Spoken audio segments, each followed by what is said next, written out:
Alright, y'all. I'm doing a voiceover. Couldn't record this during gameplay. It's too loud at this house. Well, it was a little bit ago. Long tutorial, so here goes. You are a medieval ruler. Your reign may be brief, but through your heirs, you can bring your dynasty to prominence. Land is yours for the taking by way of the sword or through marriage, and clever diplomacy can extend your reach far beyond the wildest dreams of any conqueror.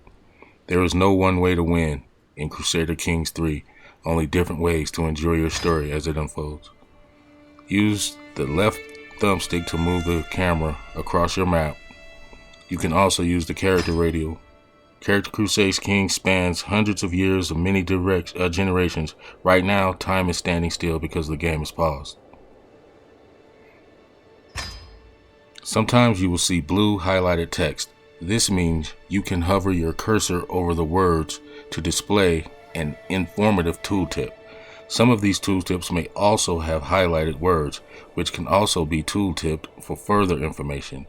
Duchy can lead to county, which can lead to barony. By default, it takes a couple of seconds for a tooltip to appear when you highlight it. A little element on a menu. This can be adjusted in the game settings. Right here, I was trying to figure out what the hell they were talking about, so give me a second, I'll get it. Now let's talk about the game. Everything takes place on the map before you. The world consists of large, small territories, landed titles held by various rulers. Titles are represented by elaborate coats of arms shown as icons on the map. If you hover over your character's portrait, the coat of arms over your realm will glow, and the entirety of your realm will be highlighted. Munster is your primary title, which is why your realm is named after it. You also hold the Earldom of Thomond as a separate title.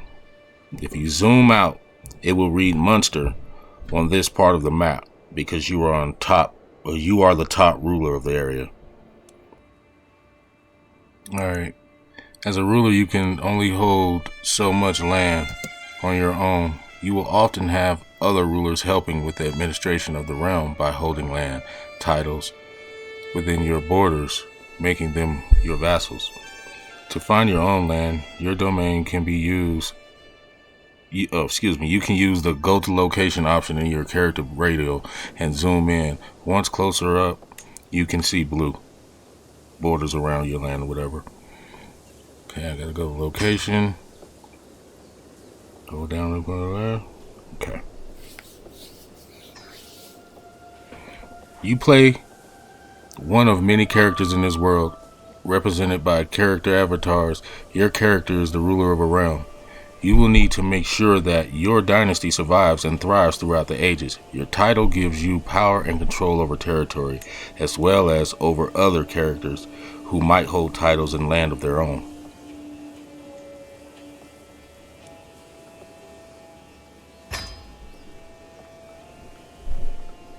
I was reading that again. Same thing. Okay, characters have skills indicating their proficiency within a certain field. Some are great talkers, while others prefer to make their intent clear on a battlefield. The main skills are diplomacy, martial, stewardship, intrigue, learning, study theology, and technology. Okay.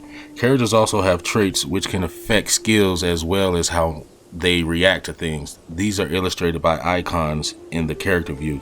Some traits tell you about a character's personality, like fickle, calm, or generous. Other traits are specific to how a character has lived their life, such as an education trait or commander trait. You are temperate, wrathful, and impatient. From this, you can see that your character typically leads a modest life and expects others to do the same, and is quick to anger when they do not. When a character chooses to behave contrary to personality traits, it can cause them stress. Traits can also impact how other characters react to you.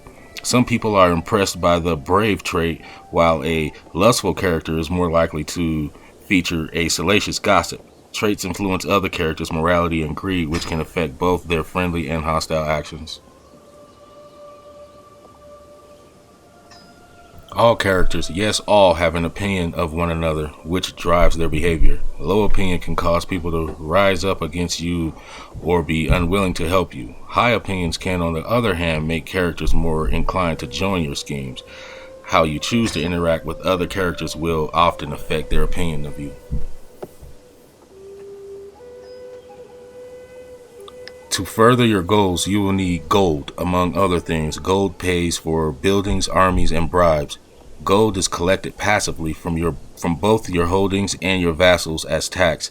Larger vassals and more important holdings tend to give more tax.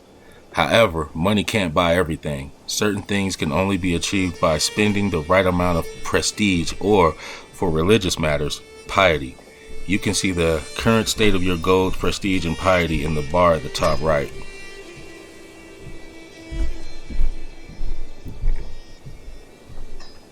Your prestige tells you how respected you are. It can be earned passively over time by holding many titles, for example, or actively, such as by marrying into prestigious dynasties or fighting as an ally in wars. Whenever you earn prestige, you build towards your next level of fame. Higher levels of fame make other characters think better of you and bring powerful ways to wage war. Some actions cost prestige, like declaring war. These actions allow you to leverage your celebrity for your own benefit, and characters won't think less of you for using them. Spending prestige does not affect your level of fame progress, just your current prestige. With a lot of piety, you will have an easier time interacting with your head of faith. As you are Catholic, this is the Pope. Piety can be gained passively from the learning skills and virtuous traits, or actively from pious actions such as going on a pilgrimage. You also have a level of devotion which builds over time whenever you gain piety and can have positive effects for your character. Similar to prestige, some actions require you to spend piety, like declaring holy wars or creating a new faith. Spending piety like this is normal, and other characters won't think worse of you for it.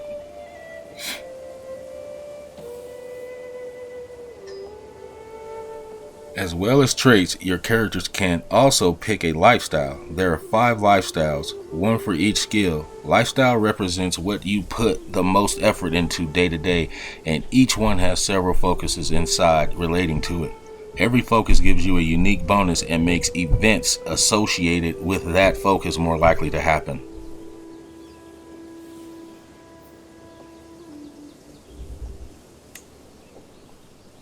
I think my wife came in right here at this time.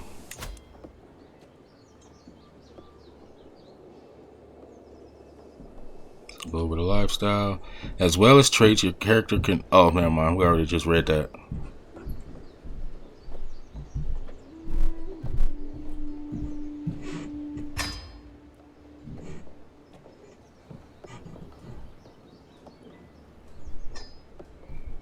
Select any lifestyle to see its focus. As time goes by, your character will earn lifestyle experience for maintaining a particular lifestyle.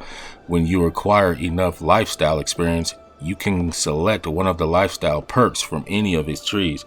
Perks represent you participating and developing yourself over time and offer unique bonuses, like special traits, or unlock lifestyle-specific mechanics and content, such as the ability to start abduction schemes.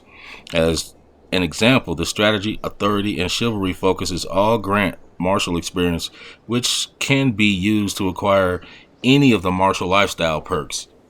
Completing perk trees leads to different lifestyle traits.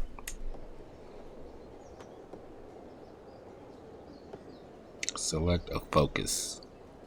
Diplomacy focuses on understanding people and their motives, how to handle other realms, and how to win the unwavering loyalty of your subjects. Focus on control of your realm, honorable conduct, and strategies that will win you wars. Because of your martial education, you gain 30% more experience in this lifestyle. Stewardship focuses on dealing justice, administering the lands of your realm, and filling your coffers with gold. Intrigue focuses on manipulation of people, the nature of secrets, and cunning plots that will bring your plans to fruition. Learning focus on learning all that you can. The realm of knowledge and divinity lie within your grasp, as well as the secrets to life itself. And then I started looking at, I think I looked at learning first, but I know I went with intrigue.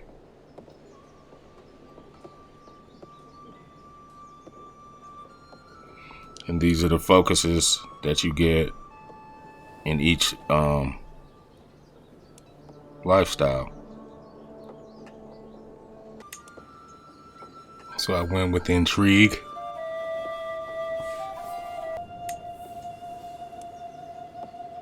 Seduction, desire, and the gentle art of twisting people around your little finger.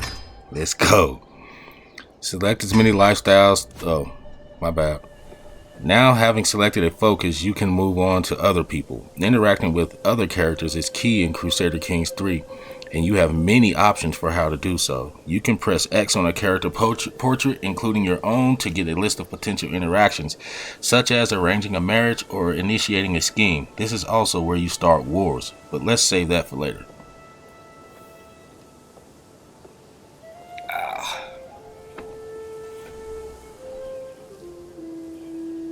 Okay.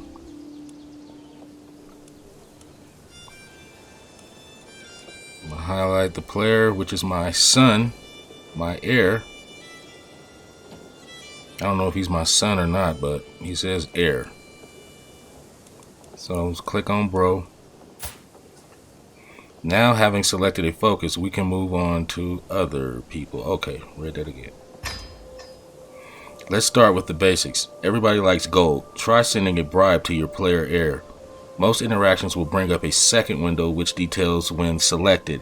You can confirm or cancel an action in this window.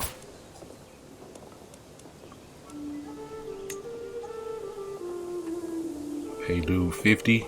This dude's name is Brian. Okay.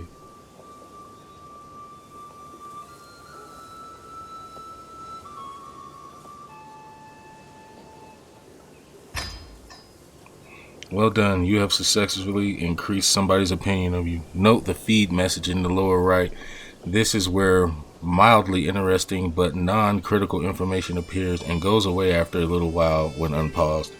Certain opinion modifiers last forever, like family bonds. Others will wane over time, like the fading memory of receiving a monetary gift. If you highlight a character that is not you in their tooltip, there will be a breakdown of their opinions of you. It is due to a marriage, alliance, a gift of gold, or simply that they appreciate your honest nature.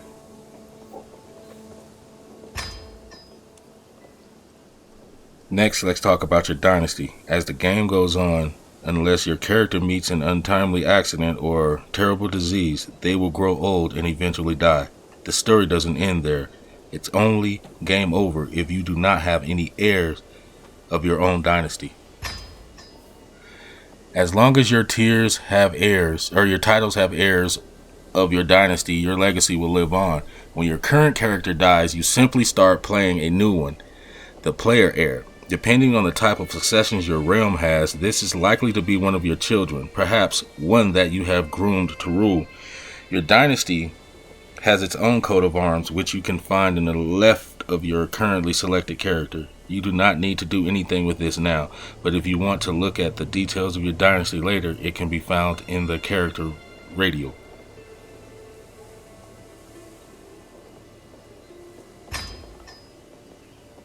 Succession laws determine how all titles and resources are divided between heirs when a character dies. You currently only have one heir, but let's take a look anyway. In some cases, when you take over your new character, you may even find that they are responsible for the untimely demise of your previous ruler. Okay, we'll open the realm menu and command bar by pressing the left or right bumpers, or triggers actually.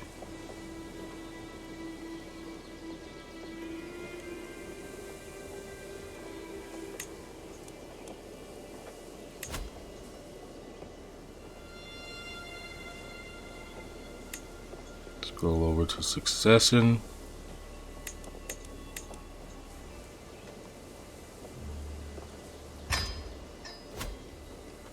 To ensure the future of your dynasty, you need family. Family members. Getting married is a good start, but we cannot promise that you will marry for love. Find spouse. Choosing find spouse opens a list of potential spouses they hail from courts all over the world. Choosing arranged marriage also opens a list of potential spouses, but only with the people from the court of the character you selected. Your own character is visible on the left because this marriage needs your approval. However, is the liege of the other spouse will appear on the right side, as the union will need their approval as well. Arranged marriage can be useful for matchmaking between your couriers or for setting up a specific marriage alliance. For now, find spouse is more relevant for our purposes.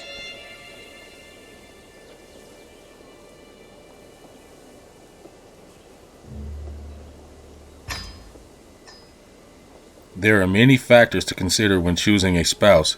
To help you out, there is a filter function available to pare down a list of candidates aspects to consider, including potential alliances, skills, personal traits, and expected fertility, and more. Some traits are congenital, meaning they might be inherited by your children. Perhaps someone with a trait like that is a good place to start.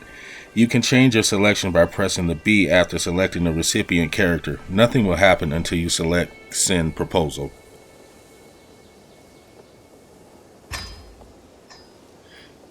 When you have selected 2 characters for your marriage, you are presented with the details of the union, along with additional options such as having the marriage be matrilineal.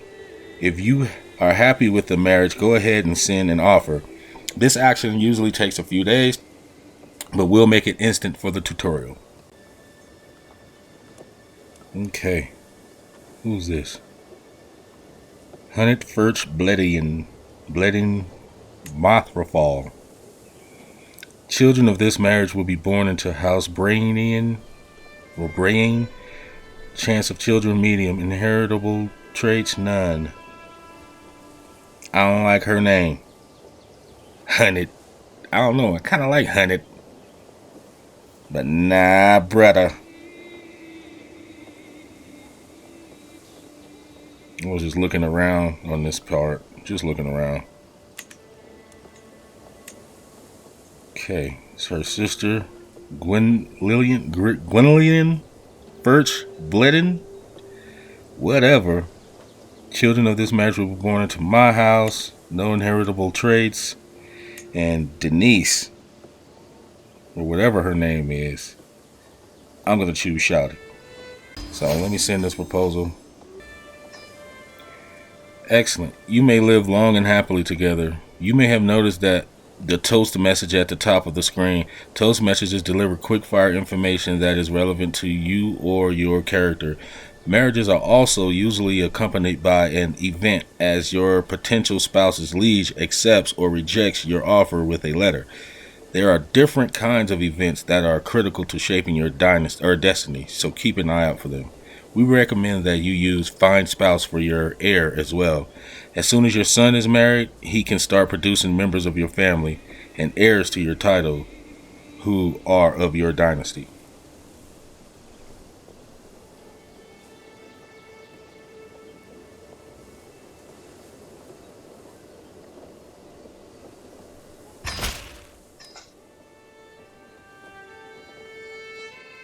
Family is important. The player heirs always come from your dynasty and most often from your house. In the future, it won't hurt to keep an eye on your family and their life of succession. Depending on their succession law, you might end up inheriting titles along with land and vassals from your relatives.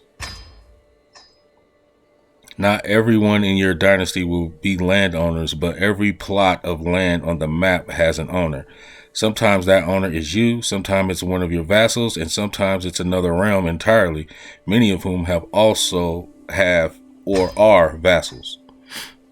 Most titles belong in a pyramid like hierarchy according to their title tier. County ruled by a count or countess, duchy ruled by a duke or duchess, kingdom ruled by a king or queen, empire ruled by an emperor or empress. Every title is legally, technically, but sometimes not in practice, subordinate to a title one tier up the chain. Every county is thus part of a duchy, every duchy is part of a kingdom, and every kingdom is subordinate to an empire. If these higher ranked titles are held or created by someone with enough clout to enforce order. Note, there are many dynamic names for these titles. Your current ruler is in the charge of a petty kingdom, which corresponds to the duchy tier. There are also barons. You have one. The mayor of the Inris or whatever. The minor ruler of single holding subordinate to counts. Barony tier characters are generally a minor importance and are not playable. We say legally because as Crusader Kings 3 lets you play with history, there is no way to guarantee that a king is actually in control of all the titles that his kingdom is supposed to contain within its borders. We call this title hierarchy de jure, and if the structure has been broken, it is often possible to declare war over errant territories. If you switch to the duchy title map mode, you can see that as the ruler of the Duchy of Munster, the county of Desmond should legally be part of your realm. Different map modes can help give you an overview of the de jure title structure of the world. Greetings, Petty King Murchad of Munster. I gladly accept your marriage proposal.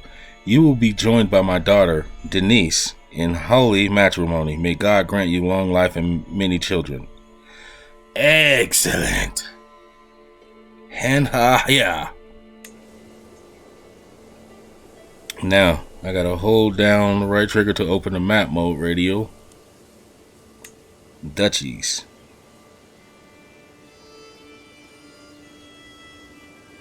They just want me to look around real quick. Okay, the de jure title of Munster consists of 3 counties. Their names should be visible on the map. Thomond, held by you, Desmond, held by a neighbor ruler, and Ormond, held by your vassal. These counties are made up of smaller pieces of land, baronies, and individual holdings of a realm. Holdings represent settlements in your land. Holdings provide different levels of taxes and levies, as well as buildings that you can construct and upgrade depending on the holding type. We suggest you start by upgrading the bastion of the Curtain Wall. All buildings and building upgrades in progress will be shown in the quick access bar at the bottom of the screen.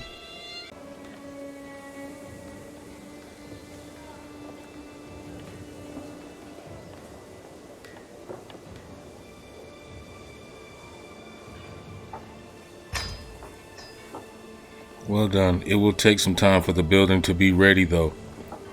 Luminich wasn't built in a day. Feel free to close the walls and tower construction window. Once your construction is complete, you will receive the benefits of the buildings or upgrade you choose. Every holding provides the taxes to their holder. If that holder is a vassal, they will in turn pay taxes to their liege. Taxes are your main source of gold. Obligations can affect how high or low the taxes are. Being at war can affect the level of controls in the county, which in turn affects taxes. As a ruler, you are likely to be the liege of at least one vassal. These are the rulers who have sworn fealty to you and are thus part of your realm. Vassals supply you with gold and soldiers. It is possible to both be a liege and a vassal at once.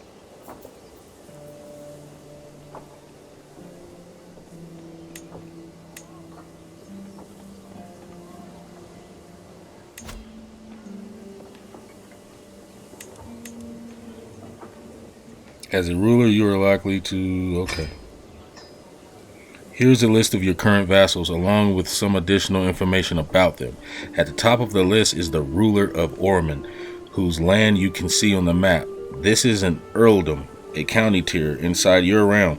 Come here for an overview of things such as your vassals, current opinion of you, whether they are considered a powerful vassal or not, and the levels of taxes and levies they are currently providing you with.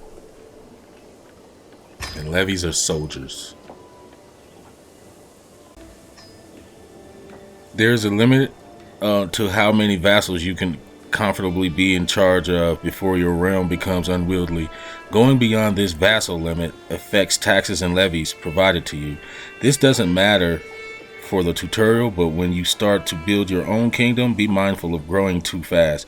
If you end up exceeding your vassal limit, you can grant lower tiered titles to your vassals. Sometimes you can even create new high tier titles to consolidate your power in a region and strengthen your hold over the lower title de jure subservience to your new title.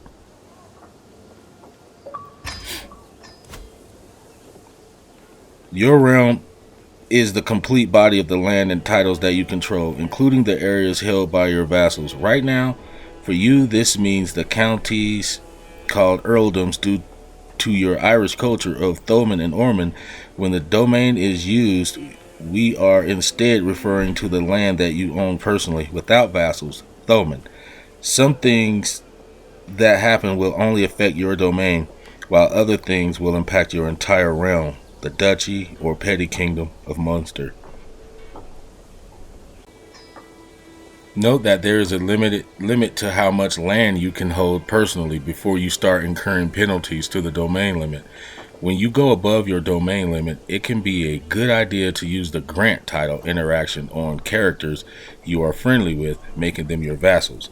As you have no spare titles to give away, you cannot currently do this, but you would otherwise find it in the character menu visible when you open character actions with X. Managing a realm is a lot of work. As a ruler, you have the help of your council. These can be either vassals or member of your court, and they act as your trusted advisors.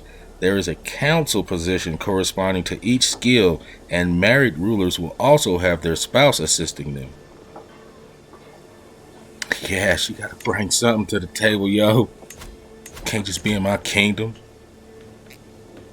Managing a realm is a lot of work. Yep. Councils can be set to work and they all do different things. You can change a counselor's task by selecting the button near their portrait in the council view. Being a counselor is a prestigious position. Powerful vassals expect to be appointed and will be unhappy if left out. Schemes are long-term goals aimed at another character. They can have hostile goals like the murder or abduction of your target, or be more wholesome, such as the befriend scheme. A good time to use a scheme might be when you find the line of succession to not be as clear cut and favorable as you'd like. One way to get ahead is to simply remove the competition, quietly and with no witnesses. Murder schemes come with a risk of discovery. If your attempt goes awry, it will make your character unpopular, especially with your intended target.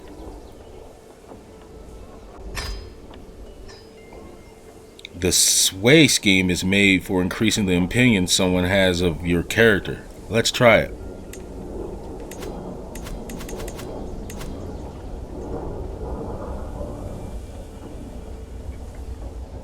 Jets going by.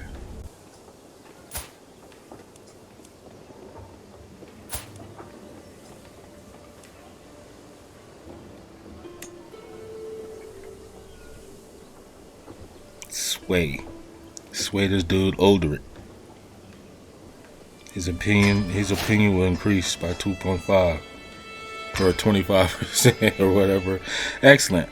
Once set in motion, your scheme will slowly progress over time. The time before a conclusion is reached varies based on the scheme's success chance, which can be affected by relevant skills. In this case, it is affected by your diplomacy. If you are unhappy with your scheme, you can always cancel it by selecting the cancel scheme option.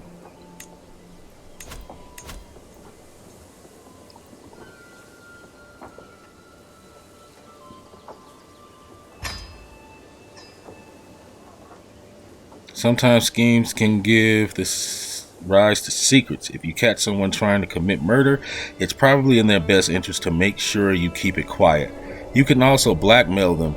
To gain a hook, hooks represent a favor you can call in or a hold you can have over a particular character, letting you encourage or force them to do your bidding. As you play, you'll find many different ways to gain and use hooks. Experiment with them. Now let's pretend you have managed to get a hook in one of your vassals. There's a lot of jets going by, man. I'm in Colorado Springs, Colorado. Military bases are out here like crazy. This weak hook can be used for a number of things. For example, you can increase the obligation set by the feudal contract you have with a feudal vassal. To access the menu for changing your feudal contract, go to your vassal list in the realm menu or use X on his portrait to choose modify feudal contract. You may notice that some interactions are not immediately visible. When you have many interactions available, the character interaction menu only displays the most common ones.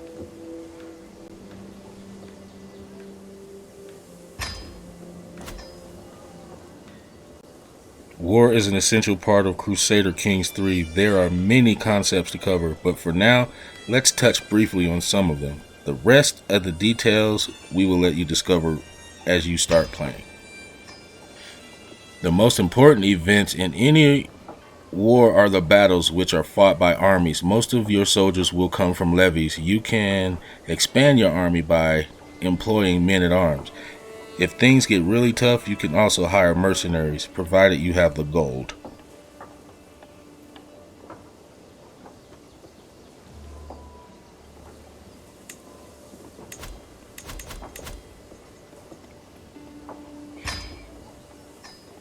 When the war starts, you can raise your armies by going to your quick access bar and select a big red flag that will appear at the same time when the war score icon. With the war score icon, you can, of course, raise all armies from this military view as well. When a war is over, you have to disband your soldiers before starting another war. Rally points are mustering grounds for the levies and men-at-arms under your command. This is where they will appear when called to war. Dang, more jets. Start a war, you'll need a legitimate reason, a casus belli, against another ruler. There are various ways to obtain a casus belli. You might have de jure titles that make you the rightful liege of your target. You might inherit claims, or you could pursue holy wars against nearby infidels. Although they are the most common, there are dozens of different types of casus bellis for you to discover and use as you play. The easiest and most straightforward ways to acquire claims is used to fabricate claim on the county. This is something your court chaplain sees too, though one of his counselor tasks. Through one of his counselor tasks.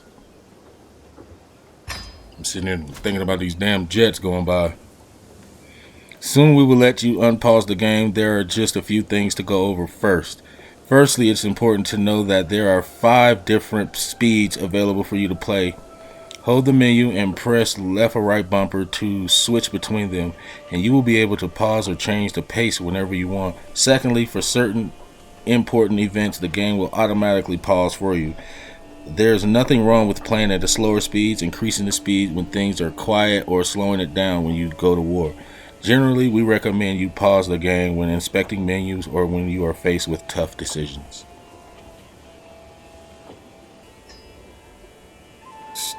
To start the trickling of time, unpause the game using the menu. This will let days, months, years go by. Armies instructed to march will move. Events will occur on screen. Letters will be sent and characters will age. Find a speed that is comfortable for you. You can always change it later. Now, as a first task, let's remind your neighbor, the Earl of Desmond, who his rightful liege truly is. If it happens to expand your realm, then so be it. Using the character interaction system that we went over earlier and selecting him via the map, declare war on the ruler of Desmond. You should already have a valid casus belli, as his title is de jure a part of your realm.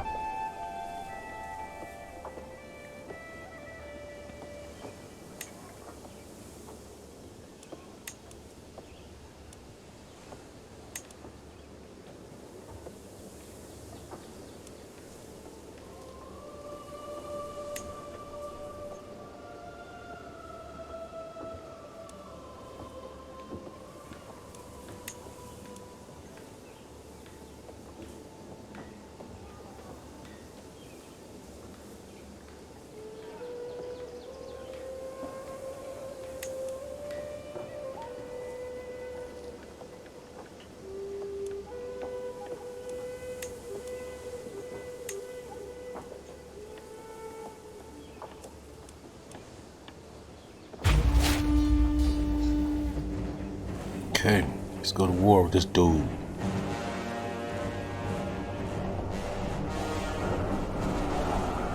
Oh my god, man, all these jets going by.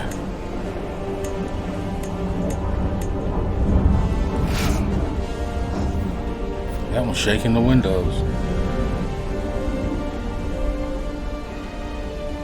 Okay, you have successfully declared war. Next, you should rally your armies.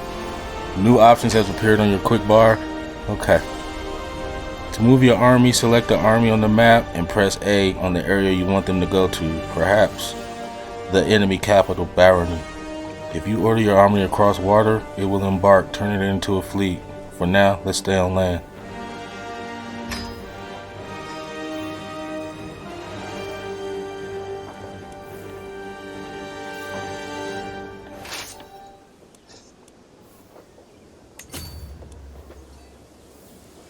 Now that your army is moving, it is probably heading into battle with enemy forces.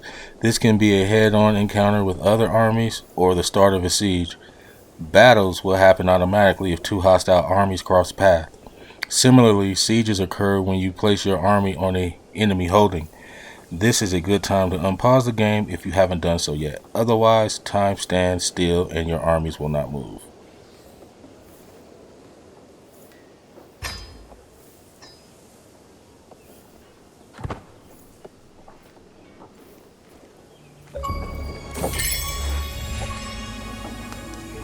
With my marriage to Petty Queen Denise, the realm expects us to throw a suitably extravagant wedding celebration. It is well within my right to collect a royal aid duty as part of this, but some may consider it tasteless and levy an extra tax during time of jubilation.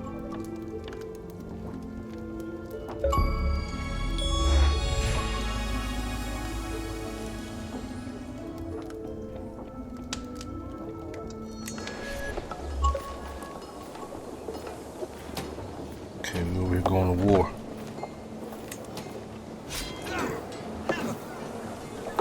The outcome of a battle between two armies depends on a number of things. The number of levies both sides have, which, if any, men at arms either side is using, the commander involved, and even the terrain you're fighting on. More details can be gleaned from the combat view, selecting your fighters.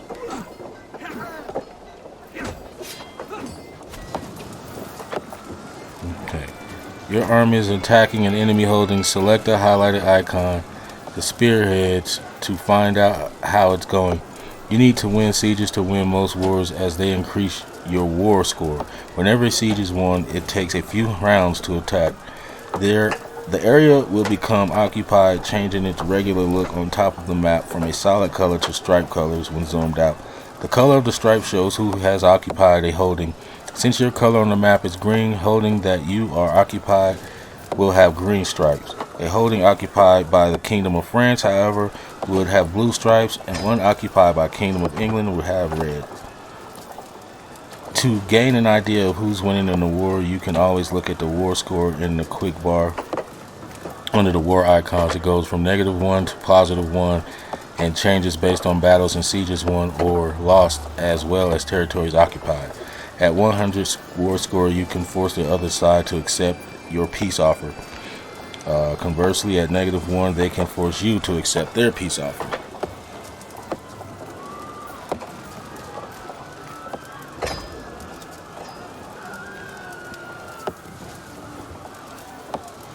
All wars end in the same three ways: victory, white peace, defeat. The exact consequences of any of these changes depend on the casus belli. The details of this fixed war can be found by pressing X on your enemy ruler and selecting Offer Peace, or by selecting the war from Quick Access bar and then selecting one of the tabs on the bottom of the screen.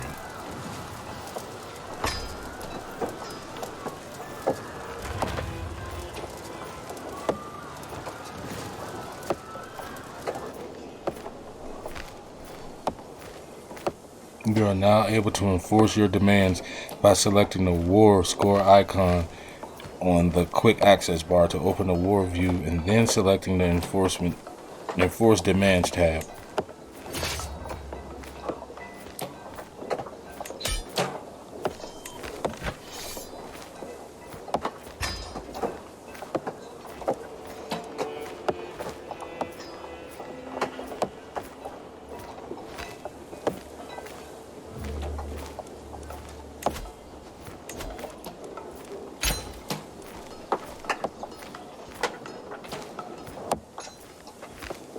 congratulations on your victory. You have now experienced what it's like to make it through an essential part of the game.